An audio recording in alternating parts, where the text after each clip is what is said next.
자, 그래서 하이데거의 철학이라고 하는 것이 이 하여튼 학문적으로 유럽에서 대단히 중요하고, 그게 이제 우리나라에서도 뭐 여러 가지 뭐 있어요. 뭐 이광수부터 해서 무슨 시인 서정주 같은 사람도 논의가 많이 되고, 뭐 또 최근에도 난 뭐 최근에도 뭐 거론 안 하겠습니다만, 이제 뭐 친일과 관련돼서 학문적인 업적은 있으나 그 사람이 친일 행적 때문에 그 사람의 학문적인 업적도 폄하되는 사람들도 있고, 뭐 반대로 반대인 경우도 있고. 그래서 우리가 이제 이 학문의 장이라고 하는 것을 우리가 어떻게 봐야 될지에 대한 논의가 굉장히 많아요. 이 책에서 기본적으로 지금 그 하고 있는 여러 가지 기존 연구에 대한 논의가 있는데, 간단하게 보면 이런 겁니다. 이 파리아스라는 사람이 쓴 책 중에 하이데거와 나치즘, 이게 이제 프랑스에서 굉장히 유명한 책인데, 이게 이제 프랑스에서 아주 논란을 일으킨 책이에요. 이건 뭐냐면, 아주 간단하게 얘기하면 파리아스의 하이데거와 나치즘이라는 책은 하이데거가 나치에 동조했어? 아, 그럼 볼 필요 없어. 이런 입장이에요. 이런 입장입니다.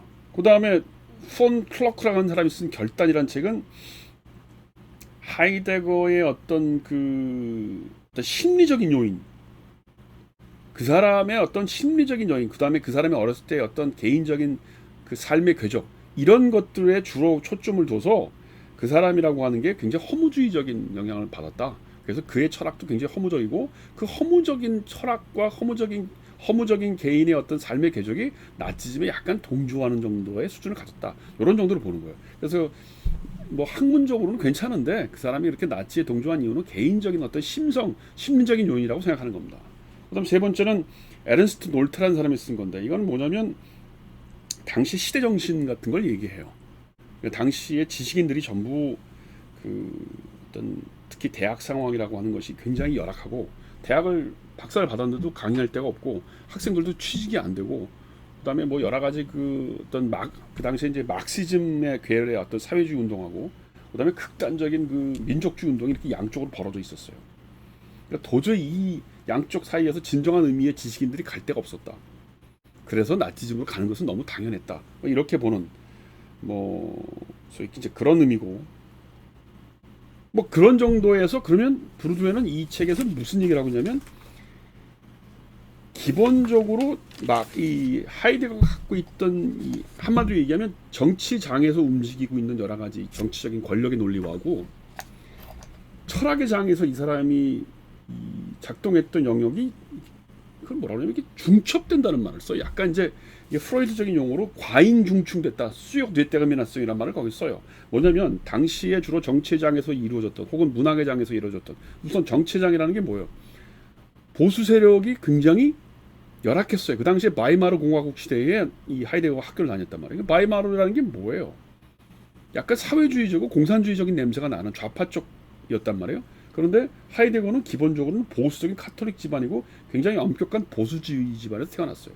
그렇다고 이 사람이 공부를 했기 때문에 완전히 보수골통처럼 무슨 민족주의 운동하고 뭐 이렇게 할 수는 없었단 말이에요. 뭔가 이 정치적으로도 좀 중간적인 입장을 생각해야 되는데, 그게 뭐냐면 바로 당시의 정치장애나 사회운동으로서의 보수혁명이라는 거예요. 이 보수혁명의 대표적인 작가가 누구냐면 융거라는 사람이에요.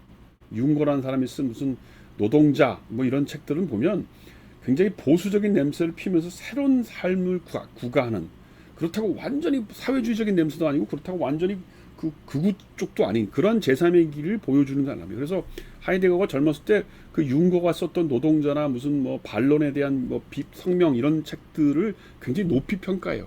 거기서 보면 융거가 썼던 그런 문학 작품과 하이데거의 어떤 철학적인 그 용어들이 굉장히 비슷하게 나타난다는 겁니다. 그래서 이 사람이 그 당시에 사회적인 혹은 시대 정신이라고 써요. 브루드웨는 시대 정신하고 굉장히 연결돼 있어요. 그다음에 이제 한마디로 또 얘기하면 철학의 장이라는 게 있었는데, 하이데거가 누구의 제자였냐면 후설의 조교였어요. 박사를 받기 위해서 마브룩 대학인가 뭐 갔는데, 후설이라는 사람이 이제 자기 지도 교수가 된 거예요. 근데 후설은 뭐냐면 신칸트 학파죠. 그러니까 칸트 학파의 맥을 갖고 있었던 사람이에요.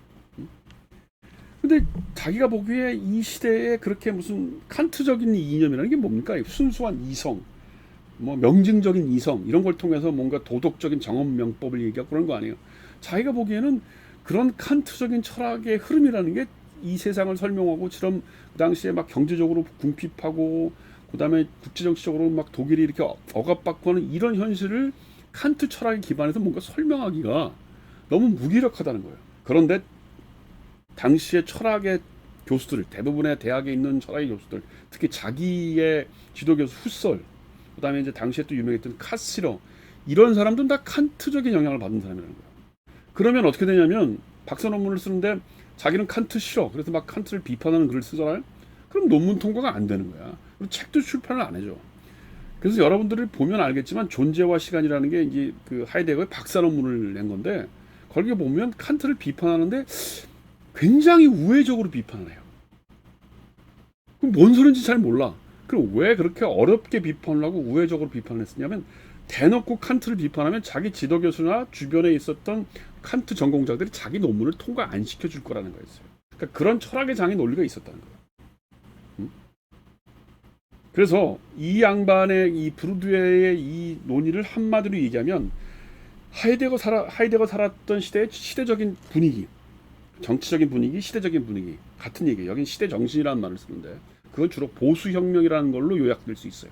독일이 새롭게 거듭나야 된다. 근데 그건 막시즘이나 사회주의 쪽도 아니고 완전히 극단적인 보수운동도 아니고 그 중간적인 의미에서의 보수혁명. 그래서 어떤 약간 중산층 중심의, 그다음에 카톨릭 중심의 약간 보수주의적인 냄새가 나는 그런 운동, 그런 지식인 운동이 보수혁명이었어요. 그게 나치즘하고 정치적으로 굉장히 비슷해요.